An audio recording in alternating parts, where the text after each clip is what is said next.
Diabetes nephropathy यानी diabetes के मरीज़ों में किडनी का इन्वॉल्व हो जाना, डायबिटीज़ में किडनी का शामिल हो जाना, या कह सकते हैं हम किडनी के ऊपर डायबिटीज़ का प्रभाव जब आने लगता है तो हम इसे डायबिटिक नेफ्रोपैथी कहते हैं।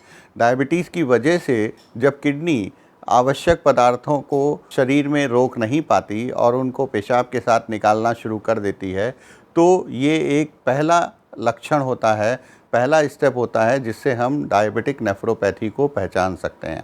सामान्यतः हमारी किडनी का कार्य ये होता है कि वो जो आवश्यक पदार्थ हैं हमारे खून में, उनको रोकती है शरीर में, उनको पेशाब के रास्ते बाहर जाने नहीं देती है, जबकि जो पदार्थ वेस्टफुल हैं उनको पेशाब के रास्ते बाहर निकाल देती है।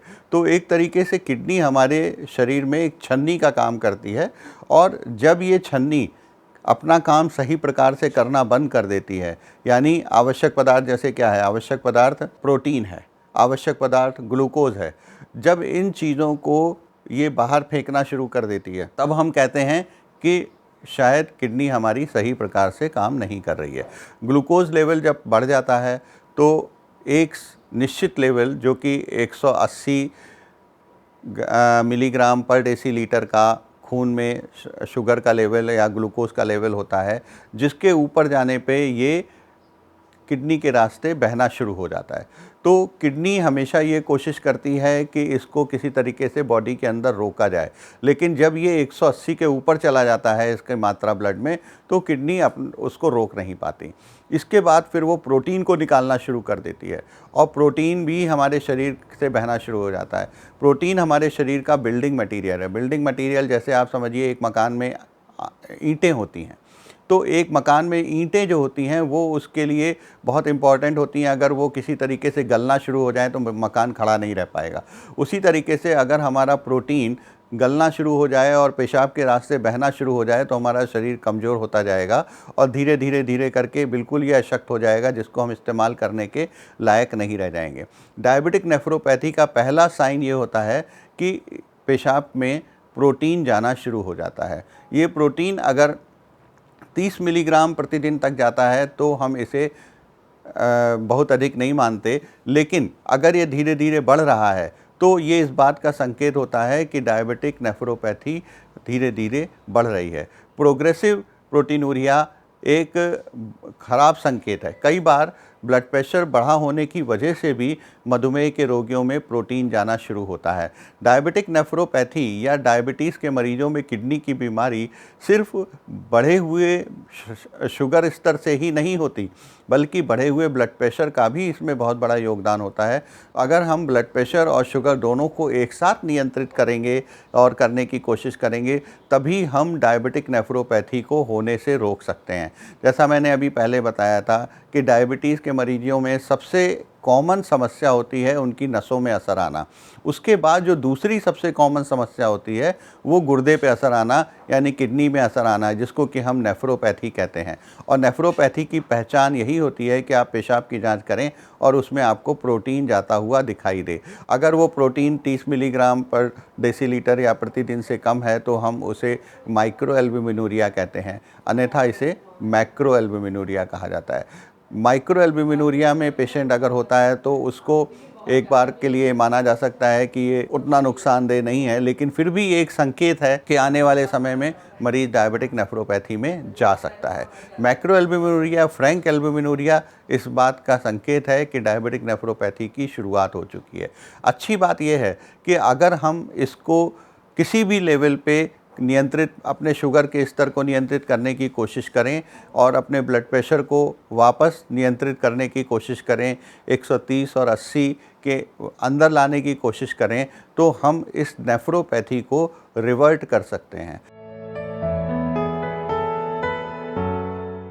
कई बार बहुत सारे लोगों को लक्षणों का पता नहीं चलता, क्योंकि वो लोग इसके जो लक्षण हैं उनको रियलाइज़ करने की कोशिश नहीं करते। जैसा मैंने कहा कि डायबिटिक नेफ्रोपैथी का पहला स्टेप होता है कि हमारी प्रोटीन जो है पेशाब के रास्ते बाहर जाना शुरू हो जाती है।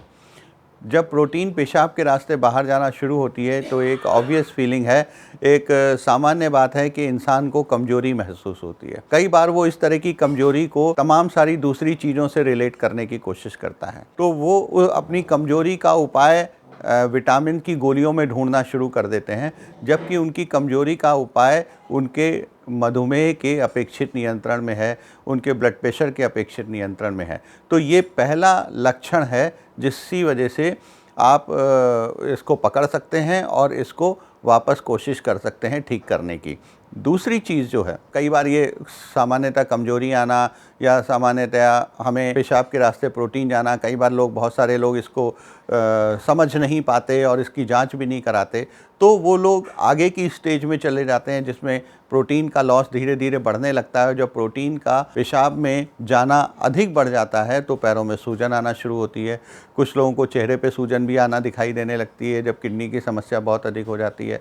इनमें से कोई भी बात हो तो तुरंत अपने पेशाब की जांच कराएं, अपने डॉक्टर से मिलें, अपने ब्लड प्रेशर की जांच कराएं, अपने ब्लड शुगर की जांच कराएं। यदि आप पहले से ब्लड शुगर का इलाज ले रहे हैं तो ब्लड प्रेशर की जांच कराएं और उससे रिलेटेड और जो भी कोमॉर्बिडिटीज़ होती हैं उन सब के इन्वेस्टिगेशन अपने डॉक्टर से पूछ करके इनको कराएं। तभी आप इससे नेफ्रोपैथी में जाने से रोक सकते हैं, इससे बच सकते हैं।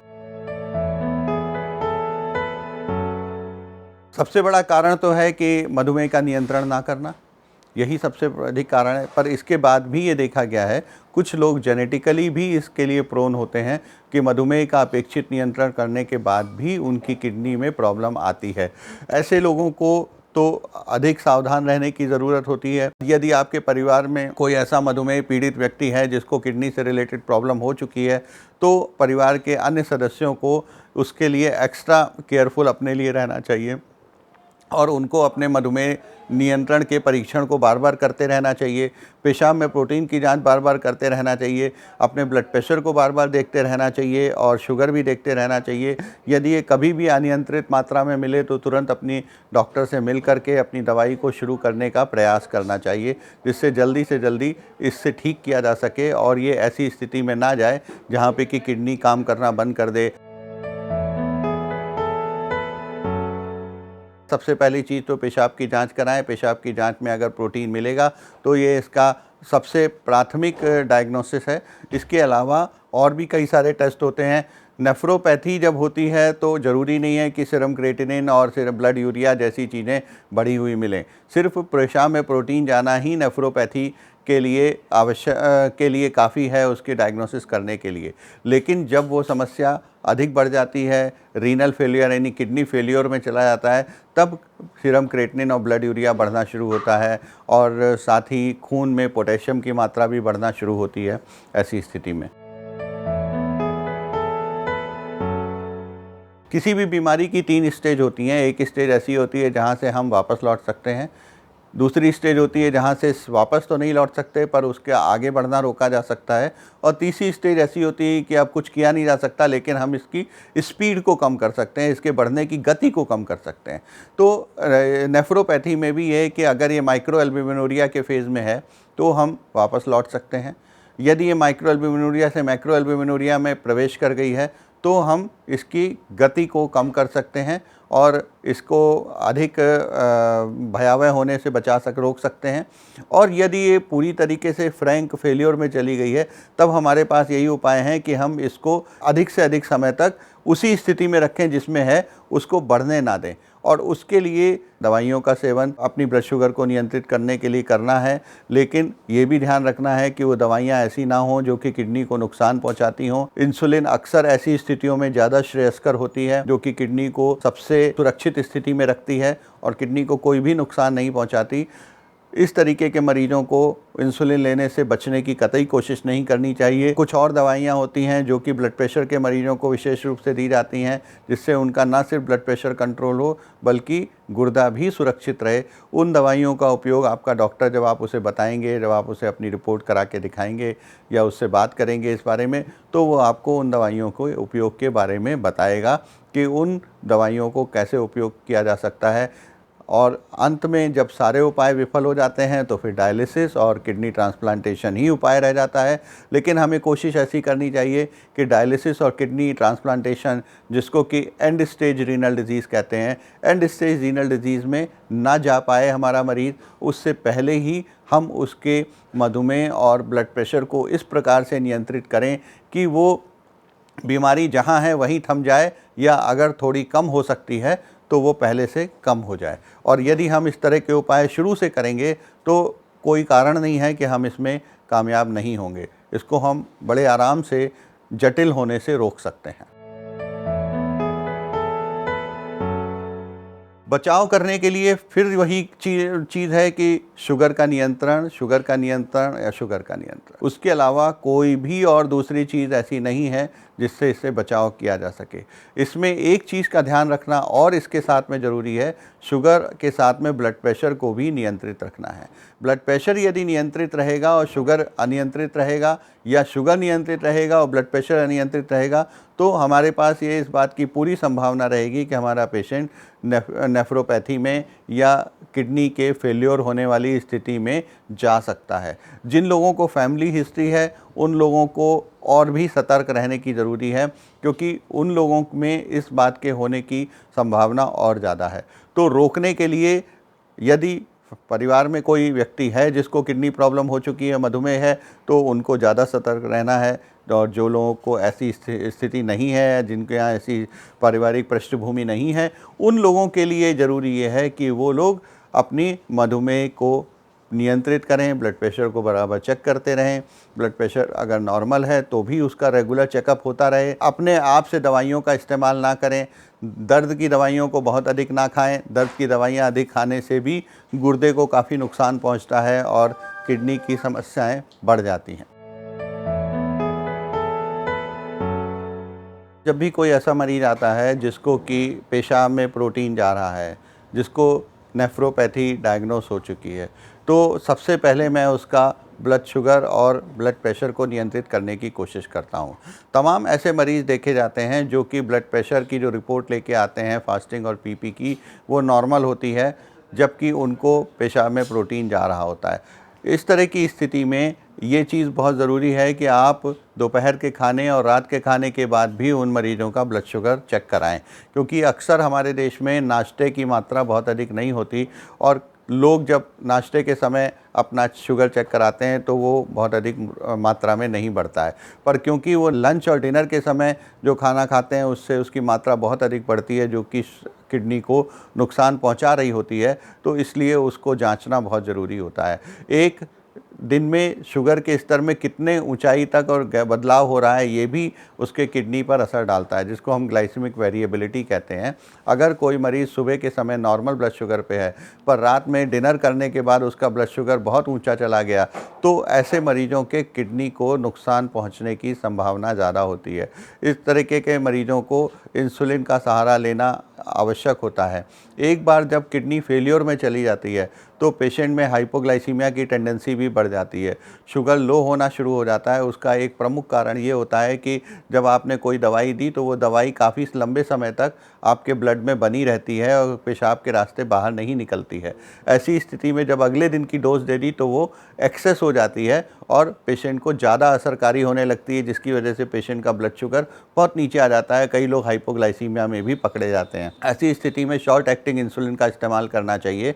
हम भी शॉर्ट एक्टिंग इंसुलिन का इस्तेमाल करते हैं। ऐसी स्थिति में ऐसी दवाइयों का इस्तेमाल करना चाहिए जिनका असर बहुत लंबे समय तक नहीं रहता या वो गुर्दे के रास्ते पास नहीं होती हैं। ऐसी दवाइयाँ इस्तेमाल करने से हमारे मरीजों का हम बेहतर नियंत्रण कर सकते हैं, बिना हाइपोग्लाइसीमिया में जाए हुए नियंत्रण कर सकते हैं। साथ ही ब्लड प्रेशर नियंत्रण करने के लिए भी बहुत ध्यान रखने की आवश्यकता होती है और ब्लड प्रेशर नियंत्रण के लिए 130/80 के नीचे रखने की कोशिश करनी चाहिए, यदि हम पेशेंट को नेफ्रोपैथी या और किसी कॉम्प्लिकेशन में जाने से बचाना चाहते हैं। हमेशा ये याद रखिए कि जब भी कोई मरीज़ नेफ्रोपैथी में होता है तभी भी उसकी चांसेस हार्ट अटैक होने की अधिक होते हैं, बजाय इसके कि उसकी मृत्यु नेफ्रोपैथी या और किसी चीज़ से हो।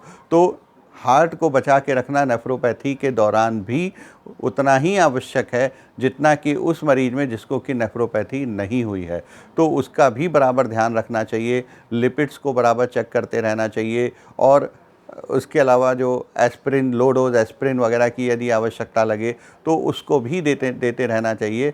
इन सब चीज़ों से हम बीमारी को बहुत अधिक बढ़ने से रोक सकते हैं और उसको कुछ हद तक वापस भी ला सकते हैं।